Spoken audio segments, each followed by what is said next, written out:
Não se sabe exatamente quando os quadrinhos começaram a ser produzidos no Brasil, mas a popularização dessa forma de contar histórias foi impulsionada no meio do século XX, quando as primeiras HQs de super-heróis, como Batman e Superman, chegaram ao país.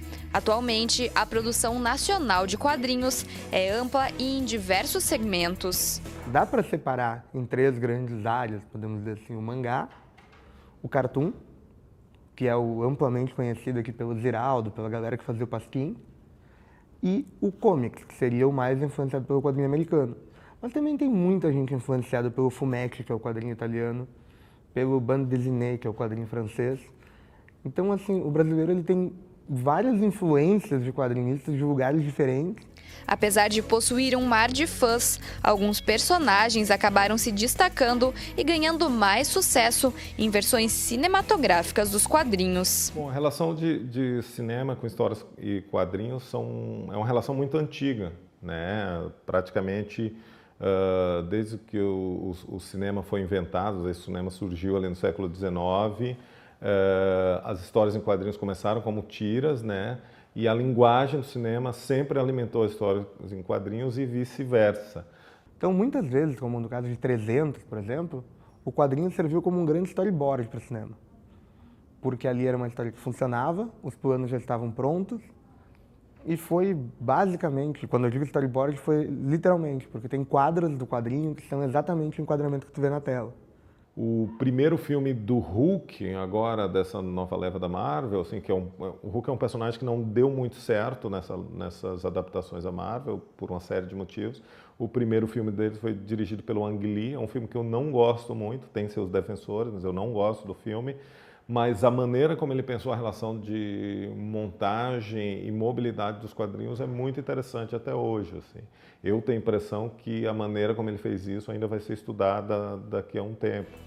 Alguns dos personagens que fazem sucesso no cinema são automaticamente ligados aos quadrinhos, mas existem super-heróis que saíram das HQs e que muita gente nem sabe que eles surgiram nessa plataforma. O próprio 300 que eu citei agora há pouco, a maioria das pessoas não sabe o que são os quadrinhos. O Watchmen é um outro filme que até acredito que as pessoas desconfiem que eles são dos quadrinhos pelo estilo em que eles se vestem, a forma da história.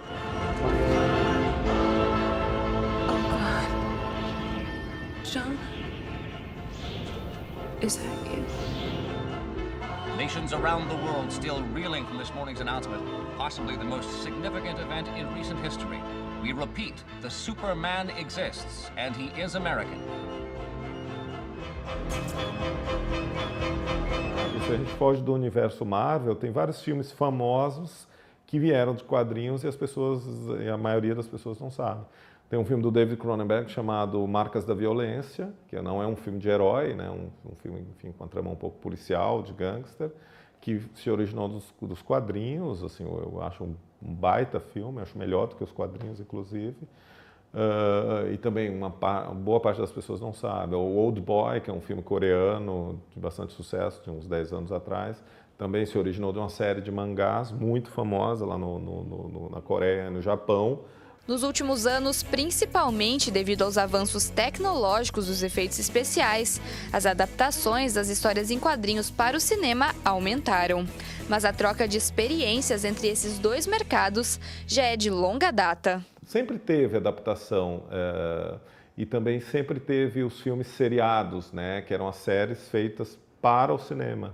Então a primeira vez que o Superman ou o Batman foram adaptados para o cinema foi nos chamados seriados do cinema. Então é isso, eles acabam se alimentando um ou outro, seja na linguagem, seja no fornecimento de personagens, que é isso que acontece nos últimos anos, né?